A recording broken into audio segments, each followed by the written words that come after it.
brief, but I will not omit any important point. You know that what are the learning objectives of this particular talk? It is very simple. Number one, to review what is the current evidence of weight regain following lifestyle measurements. You know, majority of us use diet and exercise as obesity management. Few of us also use the drugs, which in the last line, I will also review the landmark trials on the trials with the semaglutide called STEP trials and the trial with the new drug Mounjaro trial, tirzepatide, which is called Rebound trial. I will not omit that, but I will confine myself in major ways to the one we practice day in and day out. How do we give lifestyle modifications, how it does not stop, and how the weight regain occurs. So now, the second point I will highlight is little bit of science behind it, physiological, behavioral and metabolic basis. Why do we regain weight? You know, somebody said some of us some of us eat to live, but few of us also live to eat. I'll explain why we live to eat, what exactly happens physiologically. And of course, we'll go through the strategies that is important for the sustained weight loss and what we can do about those strategies. Number two, about the trial of the step 4 trial and also the Rebound trial. There are many types of hunger. I have only brought two simple types. Homeostatic hunger is the most ancestral mechanism which controls hunger. There is a brain-gut relationship. When gut is empty, brain needs food, so we eat. And there is a hypothalamus-gut axis, which all of us know, that when gut is empty, hypothalamus stimulated to tell us you take food. Remember, the other type of hunger is called hedonic hunger or hedonic pleasure eating. It is, we are full, but we eat for the pleasure. This is desire to eat in the absence of acute calorie need. I don't know about others, but I do it day in and day out because we live to eat. So that's why there's two types of hunger, physiological hunger and the hedonic hunger. And both the hungers, the physiological hunger and the hedonic hunger, both contribute to weight regain. I'll show you how. Now, if you look at the clinical challenges of long-term weight maintenance, which is the topic of discussion today, most important topic being discussed in the obesity circles. Please remember, where is Usha? Usha is not only a disease, it's a chronic disease, it is also multifactorial disease and relapsing disease. What is relapse? We lose weight but regain weight. Like Mark Twain said, I've given up smoking many times. Now, what is obesity? We know that. But what is important to know, why we call it disease? Because it is associated with inflammation, with insulin resistance and organ dysfunction. All the organ dysfunction, I will not have time to show that. But you know, initial weight loss is not very easy, but achievable with hypocaloric diet, increased physical activity and behavioral therapy. But however, please note this sentence, very important, 80% of the patients, the subjects, will regain 50% of the weight in 3 to 5 years post-intervention. I'll also show what the maximum time of maximum weight regain. Weight regain again contributes to the progression of type 2 diabetes, NAFLD and CVD. So the things that we have gained gets lost. Major trials have highlighted the difficulty in maintaining sustainable weight loss. Dear friends, I have a very simple diagram I have brought, simplest of the simple, only highlighting why there is weight regain. Hypothalamus has two types of signals. One which is anorexigenic, diminished appetite. Remember only two, leptin and insulin. Of course, GLP-1, that's the drug used today. And the signals which increase the weight like ghrelin, NPPY and the AGRP. Now, simply telling, when anorexigenic hormones are signals high, we weight loss, which leads to also diminution of the leptin and insulin. And this increases ghrelin and there is a desire to eat. And there is also adaptive thermogenesis. When we lose weight, the thermogenesis gets adapted. So lot of thermogenesis is cut off, giving rise to weight gain. I'll come to it in the next slide. This is the one which was being discussed by Kumar and Usha in few minutes back. Whatever you do, some people believe there's a set point. Professor Santanam has got a set point of 37 kg. That is one school of belief. So we say that the obesity is because of the set point of the set point. Can you take it out, this one? Can you take out this cover? So what happens, that set point hypothesis says body resists sustained weight loss. I'll repeat again, set point hypothesis says the body resists weight loss. There is a genetically determined set point. And weight loss below the set point is not accepted in this theory. There is biological counter-regulation which is activated, like increased hunger because of increased secretion of ghrelin, leptin, and the reward signaling. There is increased fuel efficiency, so amount of fuel spent, thermogenesis also comes down. Decreased metabolic rate, all this contribute to weight regain. Now, long-term hormonal adaptation does occur. I'll show you in the next slide. The long-term effects like hunger and low metabolism persist for years. There is a high risk of weight gain, which we call relapse. And the evidences are, all longitudinal studies have shown some amount of weight gain after a few years. So, Dr. Kumar is here. You know, this set point theory has been today challenged. In 2025, in the April 27th, we have also people who said set point theory is not correct. If time permits, I'll show the slide, but I'll not go beyond 15-20 minutes because that I promised. Now, what are the hormonal changes? Why do we weight gain after weight loss? Number one, because decreased leptin, there is impaired satiety. Satiety means fullness. When the fullness goes down, we want to eat more. Am I correct, Kumar? So it is impaired satiety, increase in hunger and food-seeking behavior. Because there is hormonal changes after weight loss, when the leptin comes down, the decrease in the insulin, POI, CCK and amylin, giving rise to loss of the anorexigenic signal.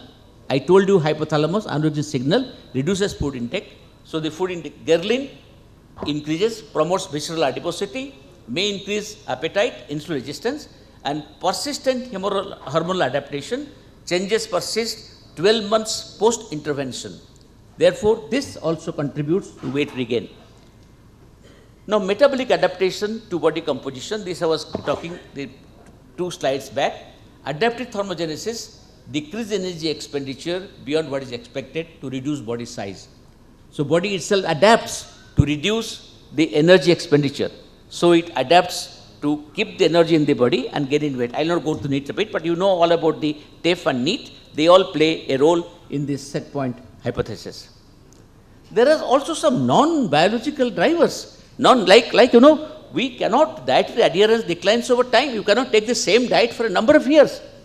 Physical activity, after the program is over, after Ram's program was over, the Indian DPP came after 6-7 years, because the moment Indian diabetes prevention program was over, people went back to their demand, because people cannot post-program, there is demand to take the original food, there is fatigue, lack of ongoing reinforcement. And most important, there is emotional and hedonic eating re-emerging. So, you know, they want to take more food because they are stressed, they are bored, they are negative mood, so they think food to be taken. There is a food environment today which is omnipresent, high calorie food. Of course, impact of the weight stigma, there is stigma in both ways. If you are losing weight too much also, there is a stigma. What factors that support the long-term weight maintenance, not allowing to regain? This is very important. Number one, frequent self-monitoring. This has been done by many people in India, like Anup Mishra, like Nitin Kapoor from Vellore, weighing every day, and they'll call full journaling, a notebook to write down what you eat. I'll come in a minute to that.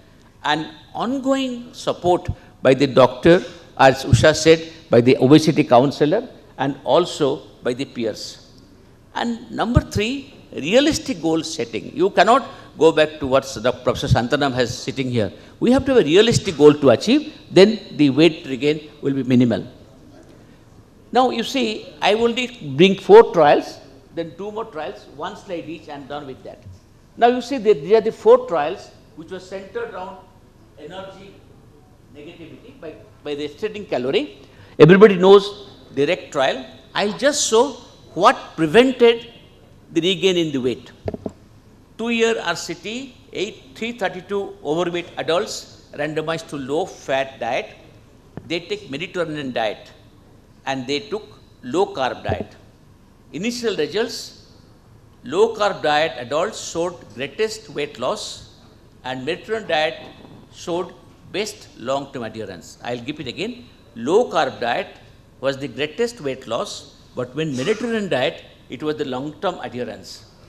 After 6 years of follow-up, in the Mediterranean diet, most sustained weight loss remained by only 3.1 kg was the weight loss, most regained. There was improved lipid profile and better H1C in the T2 diabetes subgroup.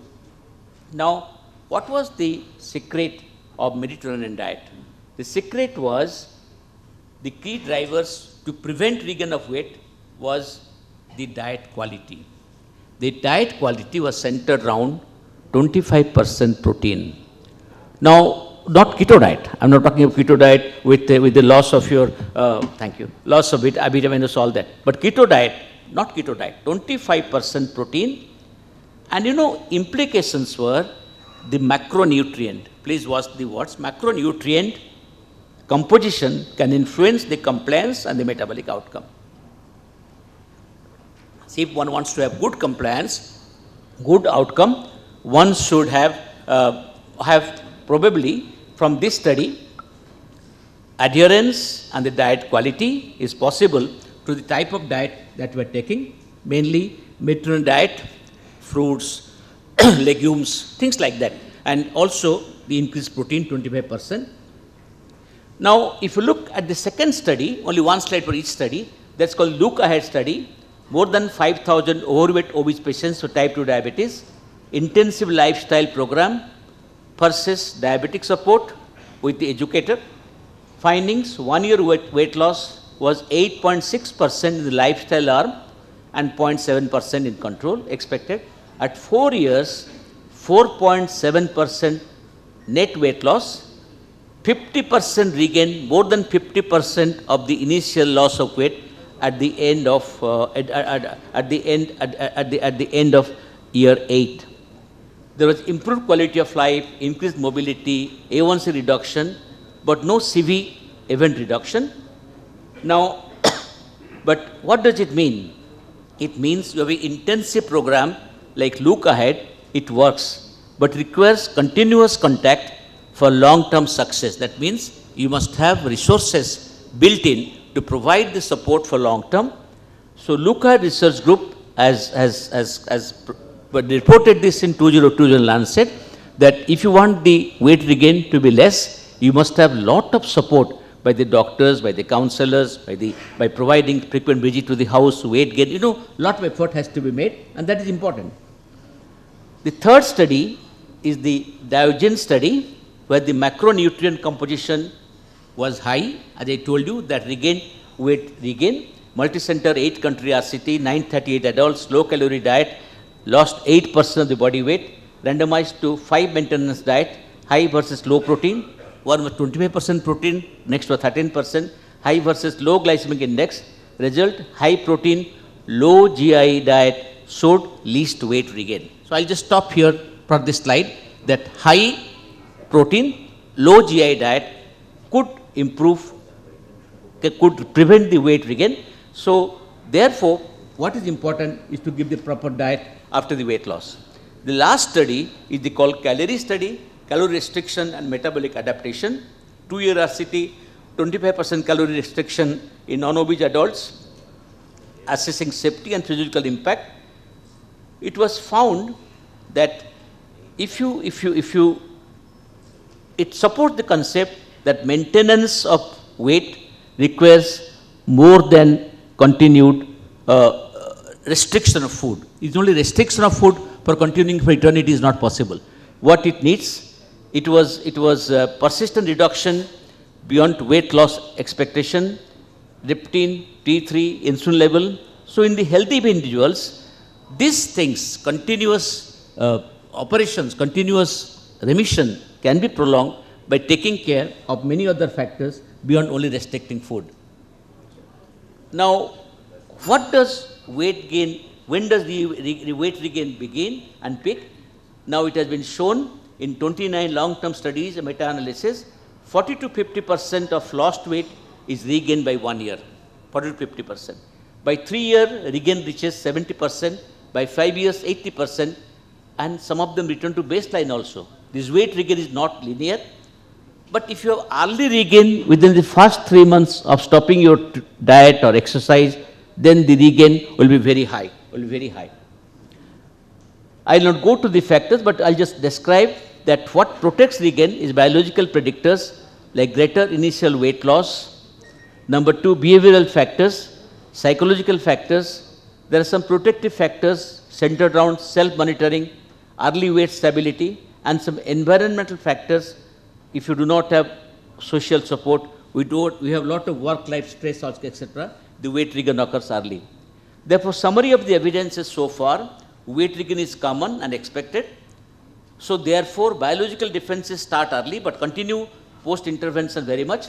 Major trials have shown short-term weight loss is achievable, but long-term maintenance requires multi-domain support. Multi-domain support centers around high protein, low carbohydrate diet, and support by the entire medical team and the persistent follow-up. Physical activity, it was previously said that physical activity only for the cardiovascular fitness. It is diet which loses weight. It's partly correct. The physical activity mostly for the cardiovascular fitness. Sanmugam is very fit because of physical activity. But to lose weight, you need diet. But this study showed that 90% successful maintainers who retain their body weight, I'll repeating, after you finish the trial, what prevents weight regain is physical activity. They suggest that after every treatment, bariatric, all the treatments set point by the new drugs or by the old drugs, whatever you do, if you give 250 minutes of physical activity every week, then the weight regain is much less. That's very, very simple order which can prevent and make the change in our behavior. Now, dietary pattern, I told you already, high protein diet, is satiety, decrease ghrelin, increases GLP and BMI, thermogenic advantage is there, low glycemic index diet I told you, and other things I will not describe here. Now, there are some behavioral tools. I will not go into that, but what we have found interesting is self-monitoring. We did the twin program for some time. They choose us as a center, and we found that self-monitoring by the peers is important. Now, there are a lot of digital tools available today, like self-monitoring. We have an AI coach, we have e-health access, there are evidences that they do, but there are also challenges, because today people are becoming digital fatigue and digitoxicity. They are becoming toxic by the digitalization. There should be support, structured system, that the group support can be there, or one-to-one support can be there. So these definitely help in preventing full regain of the lost weight. Pharmacotherapy, we have number of drugs. Now we consider pharmacotherapy, I have given the indications. Now more than 30 PMI or more than 27 with comorbidities. Weight regain after the lifestyle success, then we also use the drugs today. Now we have this drug, liraglutide. We have got the oral semaglutide. Liraglutide at 3 milligram dose, we don't have in India, and also tirzepatide. Now, the cost of regain, this is very important. You see, the cost of regain, the direct cost you see, indirect cost you see. To make a long story short, the cost of weight regain is extremely high. So, one has to prevent regain by any means. So, what do you do for here? There are trials today to find out the biomarkers who relapse first. There is precision nutrition for giving the people who are gaining weight. The circadian biology, which gives to the concept of time-restricted eating and sleep optimization, and combined treatment. People are doing bariatric surgery plus pharmacotherapy, and there are long-term RC needed in this area today. Now, what we know clinically, weight loss is achievable, long-term maintenance is biologically and behaviorally challenging, but one can do it. Weight gain begins typically within 6 to 12 months, and 80% individual return to baseline weight maybe within 5 years. Major physiological drivers for regain is the decreased leptin, decreased less expenditure of energy, and the increased ghrelin, and promoting fats restoration. And behavioral factors are also very important in the regain. Now, the effective strategy is high protein. I will not repeat it again. High protein, low glycemic index diet, very easily done. More than 250 minutes of exercise per week, which can be done. Some behavioral therapy, and one can consider the drugs like GLP agonist and digital health support to regain, finish the regain. I will not go into this. I will go to last 2 slides. This is the last one. I have taken what the guidelines recommend for the weight regain prevention. This is the last 2 slides. Harrison's. It says long-term lifestyle changes plus where required medical therapy. You can give when the weight regain is high, liraglutide or semaglutide or Monjaro. Anticipate some weight regain. Some weight regain will be there, but it will not go back to original level if you take care. Sir, there can be 50% regain maximum. Then it will stop there if you take these measures. What ADA says, combine behavioral therapy with pharmacotherapy and follow up for more than or at least for 12 months. ACE says, treat obesity as a chronic disease with the intense lifestyle, that is exercise, and if necessary surgery. Use a task force, offer intensive behavioral therapy to all adults with BMI more than 30. Nice guidelines says, refer to structured weightless management program, which will leave with BG. You can take that, a nice guideline from UK, including psychological support, what they have said. Next. Next slide. Oh, sorry, I have to do it. Dear friends, there are many theories, but none of them unequivocally explain the control of human eating behavior. I'll come to the last slide. Maybe someday a single theory will come. Before that, the complex pathophysiology of obesity is explained that we have genes, we have got environmental factors, behavioral factors, human interface and biological factors which contribute to weight regain. Therefore, dear friends, it is clear as the daylight that weight regain is a possibility. Now, I don't know why those 2 slides disappear. We found in the step 4 trial, we give oral semaglutide, and when we stop it, weight regains if you give placebo. So there is a call for continuing the tablets, not in the original dose. I continue 7 milligrams semaglutide, oral semaglutide, and I get it very concessional rate for the continuing patients. Same thing also happens in the Surmount trial. So these 2 trial slides, I don't know how it is missed.